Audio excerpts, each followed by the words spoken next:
Okay. Thank you, and thank you RIU for having me up here, and thank you for the people in the audience, because it's a bit of a curious talk compared to the rest of today, so thanks for having the curiosity to listen to it. So this talk is a case study of a consulting project we undertook for a client, and the aim of the project was to develop a framework and methodology to rank and prioritise a large number of exploration targets that the client had defined. It's fairly common work for an exploration company, but what differentiates this project, I think, a little bit is the application of data analytics and a bit of automation into the process. So I'd like to acknowledge Ora Banda Mining. They were the client who gave us the opportunity to work on this project and also to present today. Ora Banda are owners of the Davyhurst project in the eastern goldfields of Western Australia, which is one of the best endowed regions for gold on earth. Ora Banda have a large ground position, about 150 kilometres west of Kalgoorlie, and at the time we undertook this project, their mining tenure stretched over about 200 kilometres, and it covers greenstone sequences, which are the primary host for gold in the area. Davyhurst is a relatively mature project. Central to the project is the Davyhurst Mill, which is surrounded by 6 deposits with ore reserves totalling about 460,000 ounces of gold, and a further 23 deposits with mineral resources totalling over about 2 million ounces of gold. Ora Banda are actively exploring to improve and grow the metal inventory at Davyhurst, and their geologists had defined over 270 exploration targets that covered mines through to untested regions. And these targets had been generated from a variety of sources, internally and also through a number of consultants. So we were contracted to help classify and rank these exploration targets to aid them with their prioritisation of exploration. We weren't really doing a targeting studying. So exploration targeting and ranking is relatively common process for an exploration company. The challenge of this project was the number of targets, the spatial distribution of those targets over such a large area, and the quantity of data within which the targets are located. An indication of some of that data is on the slide, and it's worth thinking about how an individual might approach this and the time required, and how they'd stay consistent and also motivated as they trawled through all this kind of data and information. So a lot of work had already gone into defining the targets, and the problem had become one of how to manage and prioritise them. And in this case, one of the key challenges was integrating and effectively using such large data sets. So even after reducing the available data that they hold down to some key data sets, some of these data sets are still so large they don't fit in typical software packages anymore, like Excel and so forth. So the approach we took to tackle this was kind of a data analytics approach using the Python programming language. We didn't try to reinvent the wheel around targeting and classification. We just employed a variety of existing frameworks that the industry uses in general, but we brought them together in something of a programmatic type way. Within Python, there are a range of open source libraries which provide the foundation to do many of the tasks needed for a project like this. And some of the key libraries that we employed include pandas. You manipulate tabular data like Excel spreadsheet type stuff in that. NumPy, GDEL and GeoPandas for those interested, that are good for geospatial processing and calculations. The benefit of this type of approach is that a solution can be tailored that might be difficult or impossible to do within individual software, and also that the computer is doing the heavy lifting when it comes to organising and sorting the data, and it brings an element of auditability and repeatability to the process. So the overarching framework we used to tackle this problem was to consider the information in 3 themes. Firstly, an operational information on how we can classify these targets such that we can get an indication of stage or perhaps even a risk-reward profile. Secondly, conceptual information on why we think a particular area is geologically favourable to host mineralisation. And thirdly, empirical information or historical type information on what do we know about the target we're classifying and ranking. So in this context, we're going to seek data that we're typically going to engineer into information under one of those 3 themes, and then apply an algorithm to classify and rank the targets. So classifying from operational information. There are many ways to classify a target. In this case, we use development stage and a risk-reward type approach. So targets within a mine or a mineral resource environment are perhaps better understood and to a degree de-risked, and can often be more rapidly converted into a mineral reserve base and from there generate revenue, hopefully. Whereas a greenfields or a regional target has less information, so they may be perceived as riskier, but they could be very high value and almost certainly going to take a longer lead time to generate a return. So schematically, what I'm showing on the right-hand side of the slide is we start with a range of features in white, pits and resources and all these kind of data layers. And then we do some geospatial analysis, calculate distances from them and so forth. Then we take each of the targets that these guys have defined or Urbana have defined. We extract a distance for each target based on these kind of features. And then we apply an algorithm. Does it have a mine? Does it have a mineral resource? Is it proximal to a mineral resource, or is it just further away from a mineral resource, more akin to a greenfields target, or let's call them regional in this case?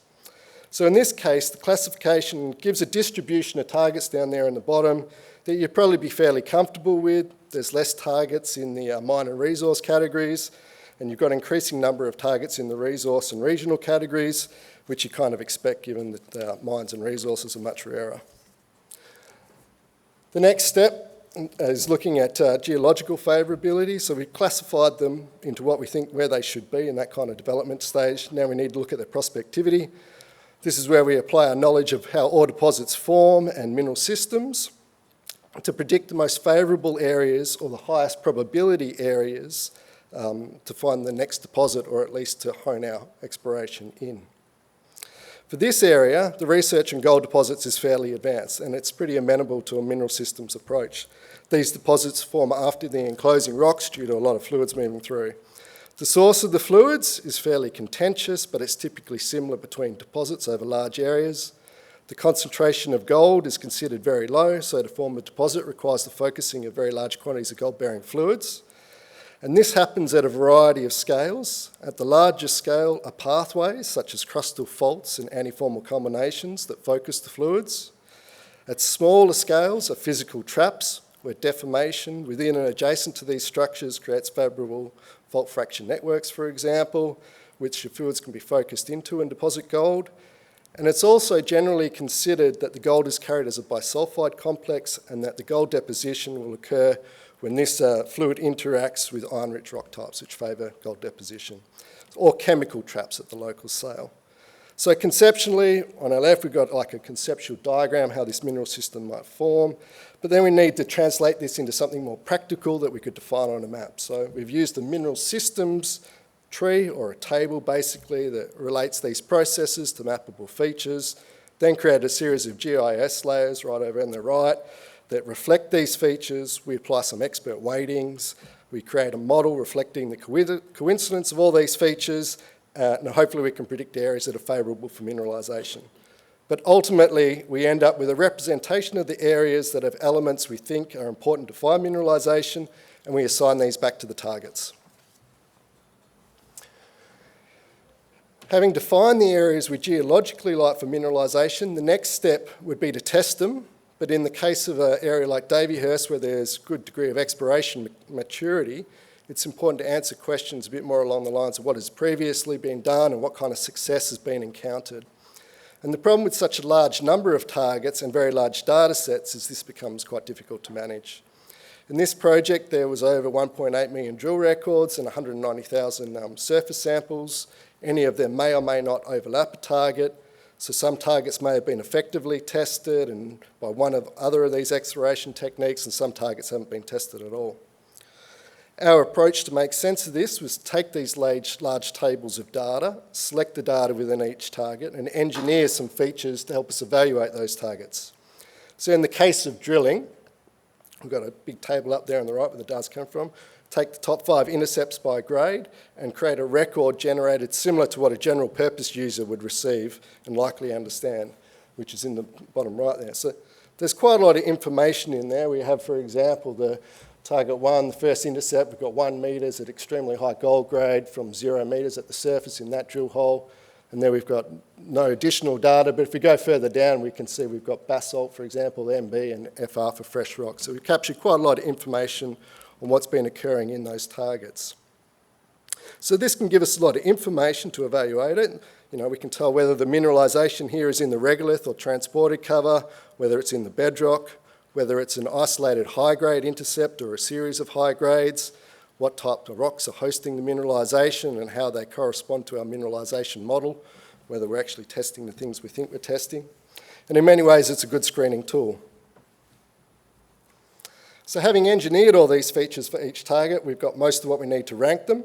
But there's not really a good rule book around ranking or classifying targets, so it comes back to defining a strategy or a set of criteria to focus the exploration efforts. In this case, 6 ranks were used to prioritise the targets, and number 1 being highest, down to 6 being lowest. The strategy is pretty simple. It's targets at the highest gold grades in drilling, or targets that had limited drill testing but high surface sample results, or just targets that generally haven't been tested in the past. And the focus is on near resource and regional targets, and just accept that the mine and resource targets warrant follow-up but under a different set of conditions. In addition, at this stage, put a threshold on the geological favourability or prospectivity and just turn it into a binary type thing, whether we believe it's simply favourable or less favourable geologically. So putting all this together gives a rank target kind of pipeline. Emphasis is placed on the empirical ranking, the historical information in this area, partly reflecting the exploration maturity of the project. And it also somewhat makes sense to focus on areas that have good results for immediate follow-up. It's by no means the only strategy that could be employed, for example. There could be other approaches, more subtle approaches around it. In general, a large portion of the targets are highly ranked, which makes sense in this kind of setting, given that in many cases someone has likely selected the target based on existing results and so forth. You've got to remember this, again, this is kind of a data, very large data. We've got a lot of targets, we've got a lot of data. How do we prioritise and rank them now? Of the total exploration targets, about 60 are sitting in the regional, 20% in the near resource, and 10% each of the resource and mine categories. Probably a reasonable pipeline with room to grow the resource and mine categories from the near resource and regional categories. And in all cases, there's a smaller portion of targets within favoured geology and a larger portion in less favoured geology. And that's interesting in that it brings into question some of the assumptions applied to what's geologically favourable in the area, and if you kind of flip it around, you can also highlight opportunities that might exist.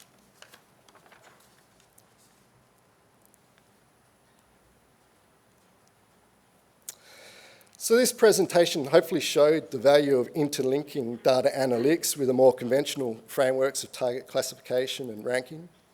Employing a data analytics approach provides the advantage of really being able to leverage and integrate large data sets, which is great in say a mature or very data-rich region, such as the Yilgarn. And the tools now exist to do this type of work, and they're much more accessible. And I'm not a computer programmer by background, for example. And it wasn't without challenges. Being able to generate information, much like those tables of historical information, can lead to additional questions, and it doesn't make the decisions around those questions easier. So, what are the rankings we want to apply, for example? And this case study was not about using AI to try and make those decisions for us. But the process we used allows repeatability and auditability. It's perhaps a more rigorous framework than what an individual might have achieved.